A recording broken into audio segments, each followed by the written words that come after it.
تو عزیزان محترم، میں عرض یہ کر رہا تھا کہ والدین کی خدمت دنیا پر کس طرح کام آتی ہے کہ بندہ جب مشکلات میں گر جاتا ہے اور ہر طرف سے اسے مشکلات نظر آ رہی ہوتی ہیں، کہیں سے بھی اس کو ذریعہ نجات نظر نہیں آ رہا ہوتا، تو اس وقت والدین کی خدمت، ان کی اطاعت و فرمانبرداری ہی وہاں سے اس مصیبت سے جو ہے وہ نجات دلاتی ہے۔ جیسا کہ حدیث پاک میں آتا ہے، آقا علیہ الصلوۃ والسلام نے بنی اسرائیل کا ایک واقعہ ارشاد فرمایا کہ 3 مسافر تھے، سفر پہ جا رہے تھے، اور دوران سفر جو ہے وہ بارش ہو گئی۔ بارش سے بچنے کے لیے وہ غار میں جا کر بیٹھ جاتے ہیں۔ خدا کی قدرت کہ بارش کی وجہ سے اوپر سے ایک بہت بڑے پتھر کی چٹان جو ہے وہ آ گرتی ہے اور آ کر غار کا منہ جو ہے وہ بند کر دیتی ہے۔ اب وہ تینوں مسافر اندر ہیں، اب سب نے زور لگایا کسی طرح یہ چٹان جو ہے وہ ہٹ جائے اور یہ جو باہر آ جائے، لیکن تینوں نے زور لگایا، کسی طرح بھی وہ چٹان جو ہے وہ وہاں سے نہ ہٹ سکی۔ تو اب وہ اندر بیٹھے ہوئے موت کا انتظار کر رہے ہیں کہ اب ہم یہاں پر بیابان جنگل کے اندر ہیں، یہاں پر کوئی نہیں ہے جو آئے اور آ کر ہمیں جو ہے یہاں سے نکالے اور اس قید سے ہمیں جو چھٹکارا دلائے۔ تو اب تینوں بیٹھے ہوئے ہیں، موت کا انتظار کر رہے ہیں۔ تو ان میں سے کسی نے کہا کہ یارو، رب تعالیٰ کی بارگاہ میں باری باری اپنی کوئی نیکی رب تعالیٰ کی بارگاہ میں پیش کرو،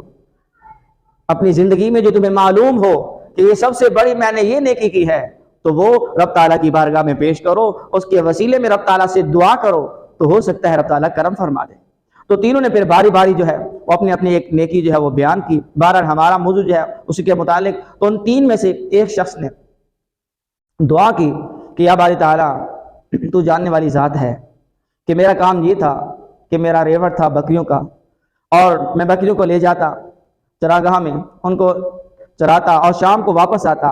تو شام کو واپس آنے کے بعد جو میرا معمول تھا وہ یہ تھا کہ میں ان بکریوں کا دودھ دھوتا، دودھ لینے کے بعد میں سب سے پہلے اپنے والدین کو دیتا،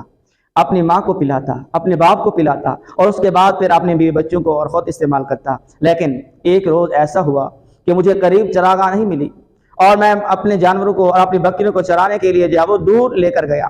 اور پھر آنے میں مجھے تاخیر ہو گئی، اور جب میں واپس پلٹا رات ہو چکی تھی، اور میں نے اپنے بکریوں کو کھڑا کیا اور ان سے دودھ حاصل کیا۔ دودھ حاصل کرنے کے بعد جب میں دودھ کا پیالہ، دودھ کا گلاس لے کر اپنے والدین کے پاس گیا، تو میرے والدین سو چکے تھے، میرے والدین کو نیند آ چکی تھی، وہ مہوے خواب تھے، آرام میں تھے۔ اب میں نے یہ بھی مناسب نہ سمجھا کہ ان کو جگا دوں اور ان کو دودھ پیش کروں۔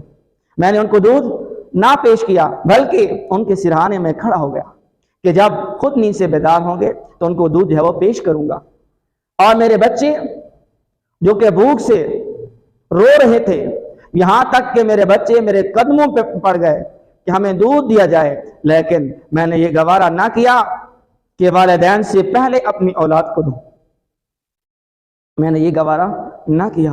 اور سب سے پہلے میں نے چاہا کہ میں اپنے والدین کو دوں، اور والدین جب دودھ نوش فرما لیں اس کے بعد اپنی اولاد کو پلاؤں۔ تو میں نے اپنی اولاد پر، اپنے بیوی بچوں پر والدین کو ترجیح دی۔ یا باری تعالیٰ، اگر تجھے یہ نیکی پسند آئی ہے تو کرم فرما دے، مہربانی فرما دے، اور ہمیں اس قید سے نجات عطا فرما دے۔ تو آقا علیہ الصلوۃ والسلام نے فرمایا کہ جب اس نے یہ نیکی رب تعالیٰ کی بارگاہ میں پیش کی، تو رب تعالیٰ نے اس پتھر کو حکم دیا، وہ پتھر جو ہے، وہ چٹان جو ہے، وہ اس غار کے منہ سے تھوڑی سی ہٹ گئی۔ پھر دوسرے بندے نے بھی اپنی نیکی پیش کی، پھر تھوڑی سی ہٹ گئے، تیسرے بندے نے بھی اپنی نیکی پیش کی، تو مکمل دروازہ جو ہے وہ کھل گیا اور تینوں مسافر غار سے باہر لے آ گئے۔ تو عزیزان محترم، آپ نے سنا کہ کس طرح والدین کی خدمت، والدین کی اطاعت، ان کی فرمانبرداری جو ہے کس طرح مشکلات سے نجات دلاتی ہے، کس طرح مصیبت کے اندر کہ اس مقام پر پہنچ چکے ہیں کہ آپ بیٹھے ہوئے موت کا انتظار کر رہے ہیں کہ ہمیں موت ہی آئے گی، اب یہاں پر کوئی ہمیں بچانے والا نہیں ہے، لیکن وہ جو والدین کے ساتھ احسان کیا، والدین